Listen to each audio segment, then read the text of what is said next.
આજે આપણે ચટણી પૂરી બનાવીશું. મેં 7 નંગ બટાકા બાફેલા લીધા છે. હવે સામગ્રી બધી જોઈ લઈએ. કોથમીરની ગ્રીન ચટણી, ખજૂર આંબલીની ચટણી અને લસણ સૂકું મરચાંની ચટણી. આ ત્રણેય ચટણીઓ મેં મોબાઈલમાં યુટ્યુબમાં મૂકેલી છે અમારી ચેનલમાં. પછી કટ કરેલું ટામેટું, કટ કરેલી ડુંગળી, દાડમના દાણા, બીટ 1, લાલ મરચું, મીઠું, ગરમ મસાલો અને આ મસાલો મેં ઘેર બનાવેલો છે. ચાટ મસાલો, સૂકું મરચું, શેકેલું જીરું અને સંચર પાવડર બધા મિક્સ કરીને મેં આ મસાલો બનાવ્યો અને કોથમીર અને પૂરી આપણી. ચલો હવે બનાવીએ. હવે આપણે બટાકાના આ રીતના થોડા થોડા કચરી કાઢીશું. આ રીતના મશીનથી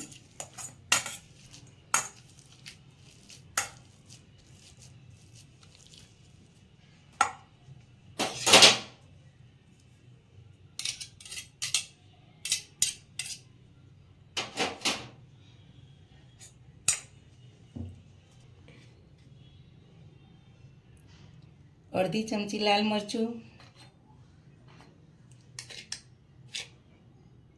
સ્વાદ અનુસાર મીઠું,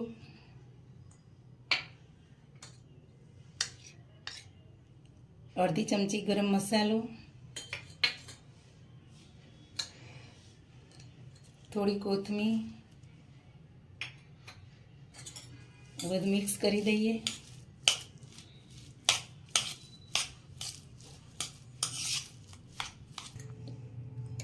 હવે આપણો મસાલો તૈયાર થઈ ગયો. હવે પૂરીમાં ભરી લઈએ બધું. આ રીતના બધી આપણે આંગળીની મદદથી કટ કરી દઈએ એને પૂરીના.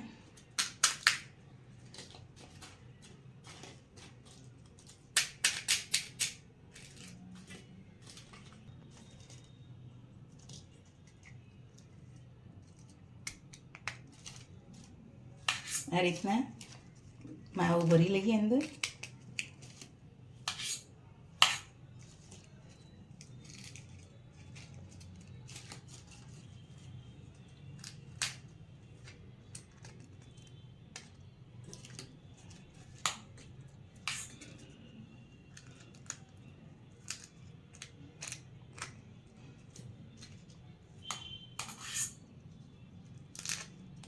આ રીતના બધી પૂરીમાં આપણે માવો ભરી લઈએ.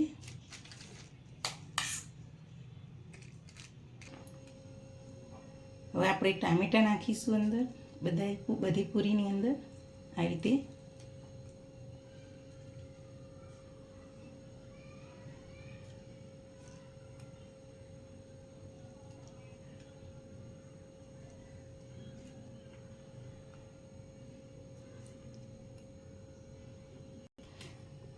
કટ કરેલી ડુંગળી નાખીશું અંદર આપણે પૂરીની અંદર.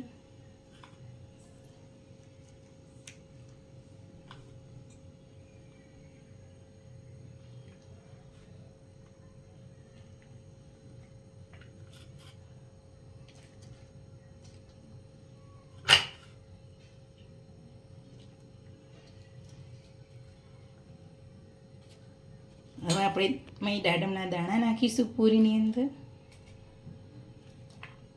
જો દાડમના દાણા ના ભાવતા હોય તો તમે નહીં નાખવાના અંદર.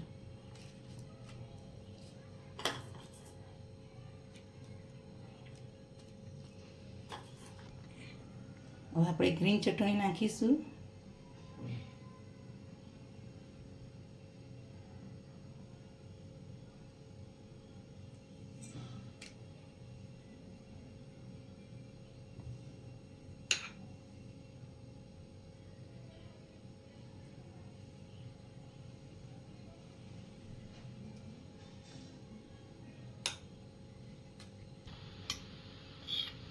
હવે આપણે લસણની ચટણી નાખીશું થોડી થોડી.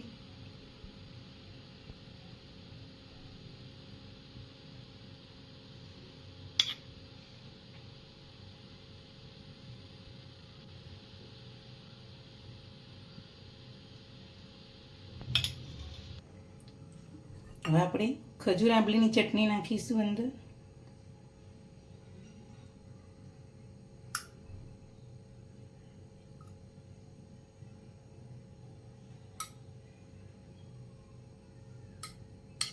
ખજૂર આંબલીની ચટણી થોડી આપણે ચડિયાથી નાખીશું એટલે સ્વાદમાં ચટણી પૂરી સારી લાગે. હવે આપણે ઝીણી સેવો નાખીશું ઉપર.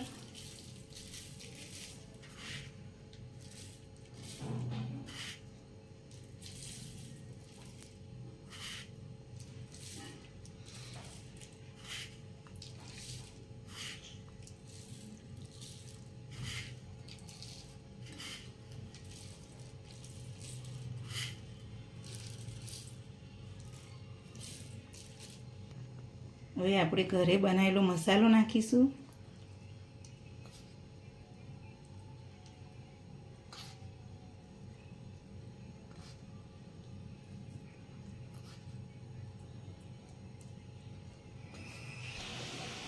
હવે આપણે બીટથી દહીં ચટણી પૂરીને આ રીતે ગાર્નિશ કરીશું.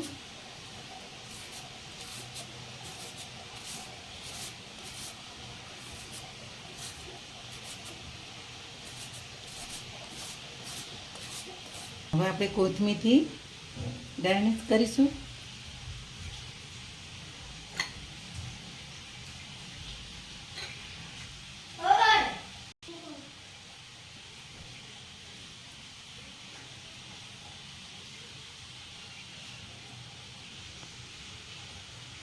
ચટણી પૂરી આપણી તૈયાર થઈ ગઈ છે.